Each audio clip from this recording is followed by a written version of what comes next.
All right, guys, despite all the chaos, despite everything that's going on right now within the market, let's take a look at what stocks we're snapping up as retail investors. And guys, there are some huge surprises once again on this list. And again, I'm just shocked by some of the stocks that we want, and more importantly, by some of the stocks that we seem to want nothing to do with. So let's go over each stock individually and go over the goods and the bads from a long-term buy and hold investor's perspective. Just make sure you like the video if you like getting the truth without the hype, because that's exactly what you're going to get today with these stocks, although there's not a lot of hype right now because of the market just kind of getting beaten up everywhere. Now, keep in mind, guys, these are not my stock picks. These are not my top 10 retail stocks that I think investors should buy or anything else like that.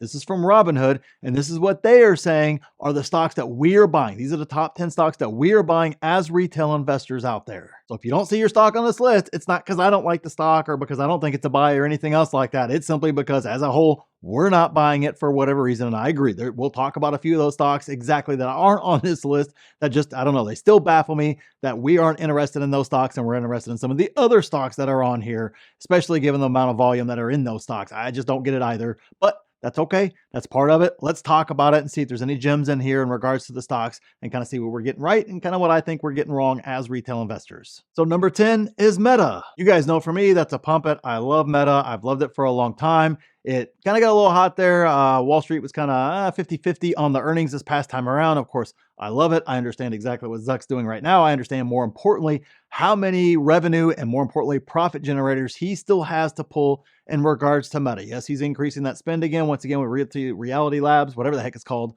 But nonetheless, he's done that from time to time. I agree. I don't like that creeping up either, but I can't say he does not know how to run this business and there's not a ton of cash flow. And more importantly, he knows he can create a lot more cash flow in the future anytime he wants. So for me, anytime Wall Street wants to beat this down and have it trading lower than a Walmart per se, I don't know, guys, don't look at me. There's far more growth in Meta than there is in Walmart, in my opinion. Hey, I'm willing to buy that stock there. So it's definitely one that's been on my radar. I've been kind of selectively buying over the past few months. And if Wall Street wants to continue to get silly, I'll buy it up once again. So for me, absolutely a pump it. Number 9 is AMC. I don't know, guys. It's AMC. You guys know it every time. I don't like it. I just don't understand what we're doing here. I don't understand why we continue to put money into a stock like this and ignore a lot of other great stocks out there that are at great prices that are going to make us far more money than AMC is ever going to make us on some speculative, ultimate squeeze to $100,000 per share. I don't even know what the theory is anymore around any of that sort of stuff. If after 4 years it hasn't happened, it's probably not going to happen, guys. But hey, maybe there's a trade there. I'm not going to disagree with that. I have no idea. I'm not into meme stock trading at all. I'm a long-term buy and hold investor. So for me, it's absolutely dump it. I don't know. It's just one I don't get at all. Yeah, and I got it, Apes. Go ahead and blast me down in the comments about how somehow owning a gold mine and somehow they're printing money, even though they're not really printing money, and a lot of other things like that support the bull case for this being a great stock, but ignore things like valuation and other metrics like that. I don't know, guys. It just kind of is what it is at this stage. We just got to kind of agree to disagree here on this stock, I guess. So stock number 8 is Disney. Now, this is a stock where I have to caution you guys about Disney. They have business problems. I'm not getting into all the other political garbage around them. I'm talking about the business itself, and they have business problems. They've shored up some, but they still have a lot more to fix in regards to this business. Now, if they can turn it around, it's absolutely going to print money. There is not another company like Disney. Their moat is absolutely massive. You just can't replicate what they have and what they own, but you got to fix the business problem. So to me, this really comes down to, do you believe in Bob Iger and can he turn the ship around or not? He's done it in the past. We'll see if he can do it again. Now, again, past performance is no guarantee of what the future holds, but that right there to me is kind of the reason why I say it's kind of cautious, because if you believe in that, hey, the pricing is getting not too bad on Disney now. It was running red hot a little while ago. It's clearly fallen way back down again. And so it's kind of getting interesting again in regards to Disney, but you got to understand it is a turnaround play. They do have business problems, and it's a long road to the other side of a lot of profits and a lot of money being made in regards to the stock. So you got to be cautious with it. So stock number 7 is GameStop. I don't know, guys, just rinse repeat here with GameStop, with AMC. I don't know what the play is here. Again, they're not growing. They're not anything. Video games are all moving more and more and more and more online. On top of that, the video game industry in general is really, really hurting. They're really struggling to make profits. There's not a lot of good things going on in gaming right now all the way around. And unfortunately, GameStop is still trading at a ridiculous valuation in regards to what it's actually worth in terms of profits generated or lack of profits generated or anything else like that. There's no metric out there that makes this stock make any sense outside of some sort of a trade of some sort. So if you're trading it, Again, not my style trading. Don't understand it. Might very well be something there, but as a long-term buy and hold investor, this is not one of those stocks you want to be holding for the long term. So for me, absolutely a dump it. Number 6 is Microsoft. Now this one absolutely is a pump it for me with a little bit of caution here just based upon valuation. It has come down some. They jumped way up the list here, so it's good to see as the prices started to come down, retail starting to jump onto it a little bit here. But you got to be cautious with it because it is running a little bit rich. I understand there's obviously we had a lot of big moves here in the market there. But in regards to Microsoft, it's long term. Do I think Microsoft's going to be a better company, bigger, more profits, more revenue, more everything in 5 years than they are today? Yes, absolutely. No question in my mind. They're just locked into everything. They continue to prove that even if their product isn't the best, it's absolutely their distribution channels and everything else are the best in regards to getting their products out there. Obviously, they have a huge play there going on with AI. There's just so much going on there. They have so much cash. They have a wonderful balance sheet, wonderful income statement. All the financials look wonderful. There's just not a whole lot of bad things about Microsoft outside of the valuation being a touch rich. You got to be careful with that. But in regards to, is this a great business?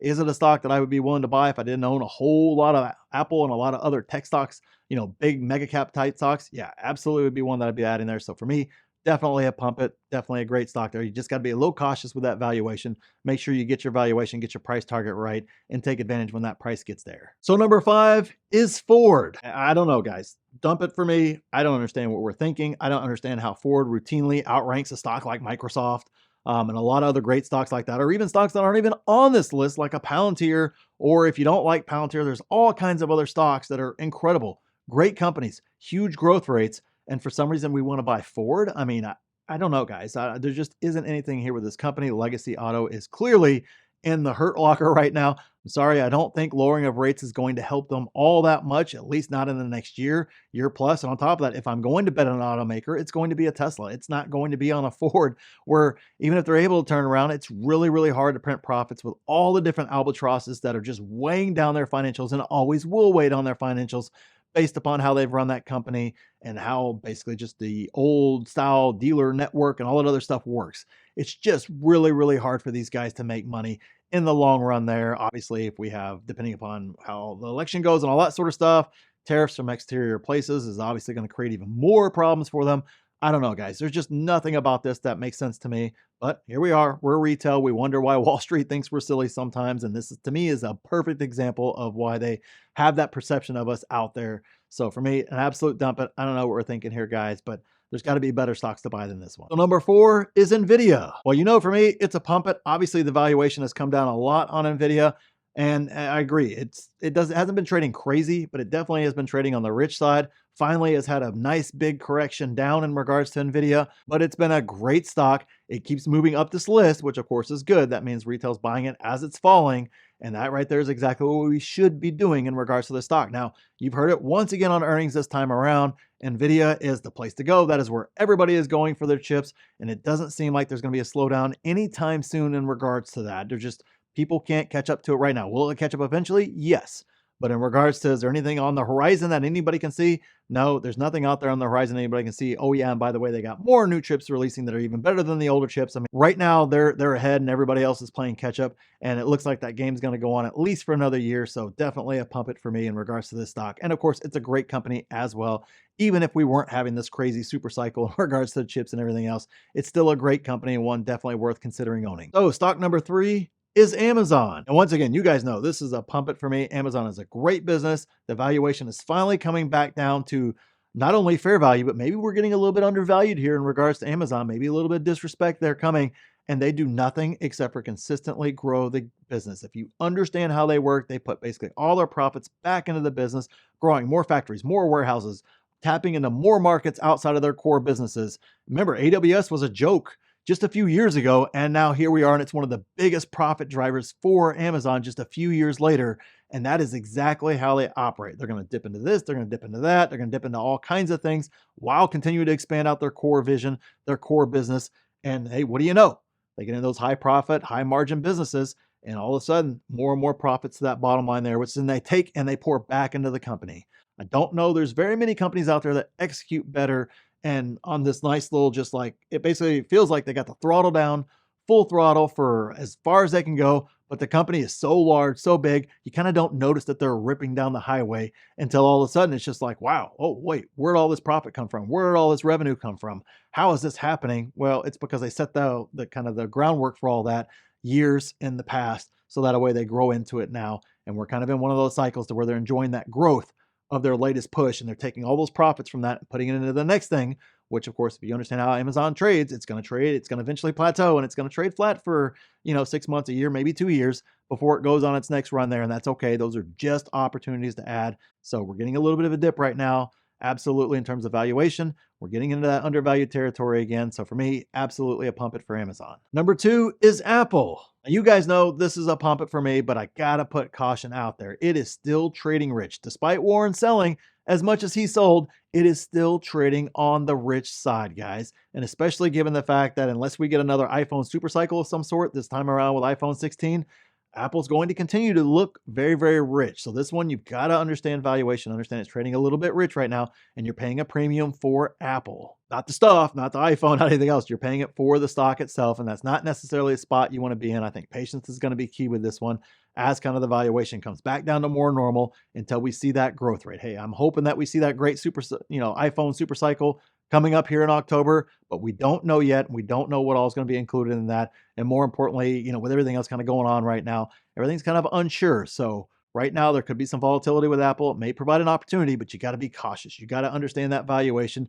because it's very easy to overpay for Apple. And then you're kind of stuck waiting while you're kind of in limbo and owning something that you could have gotten a little bit cheaper if you would have been a little bit more patient. So make sure you're doing your valuations and understanding what you own when it regards to Apple. But in terms of long term, to pump it for me. I have no reason not to believe in this company long term, that they'll figure this out and move on to the next stage. Apple has been dead probably, 10 times since I've owned them over the past 20 years or so. So kind of is what it is at this stage, guys. You just got to kind of roll with it and move. And number 1 is Tesla. Now, you guys know I love Tesla. It's a pump for me, but you have to be cautious. Tesla is not through to the other side yet, and there is way more hype than there is actual revenue and profits coming over the next couple of quarters. I'm sorry. I know it upsets the Tesla bulls out there. It upsets our Tesla bull right here on this channel. But that's the reality of this stock, is it is just gotten, in terms of valuation, it's still trading kind of rich because the financials have actually been getting worse the past few quarters. Now, it shouldn't be surprising to anyone who listens to the earnings calls, does all their due diligence, if I could talk, because that's exactly what Elon told us just a few months ago. But we all know a lot of folks aren't doing that level of due diligence. They're just buying based upon hype and based upon things that may or may not happen or decades in the future. And that gets you in trouble with this stock. So for me, it's a pump it, but be very, very cautious right now that we are not seeing the kind of numbers that justify the price that we're seeing for Tesla at. But just understand, Tesla sometimes trades on hype and not necessarily what's right in front of you. And you got to be cautious about that. So make sure you understand what you own, and understand, more importantly, that you're jumping on the Tesla roller coaster, which means highs that look like they're going to go on forever, and then lows and crater downs where it looks like it's just going into oblivion. It's falling twice as fast as everything else. That's part of the Tesla journey, and you got to understand that. And if you want to see all my buy and sell alerts on those stocks in real time, see my complete watch list with price targets, take 5 courses for free, use the stock analyzer tool for free, get your free coaching, be a part of the best 6, 7, and 8 figure Discord out there. Make sure you check out the pinned comment for my group, where you get all that and so much more, guys. Just check out the pinned comment, see everything that's included, and see if the membership's right for you. And click this video here if you want to see exactly what I'm buying in this market, and click here to see my exact plan for this market. So thanks for watching, and we'll see you in the next one.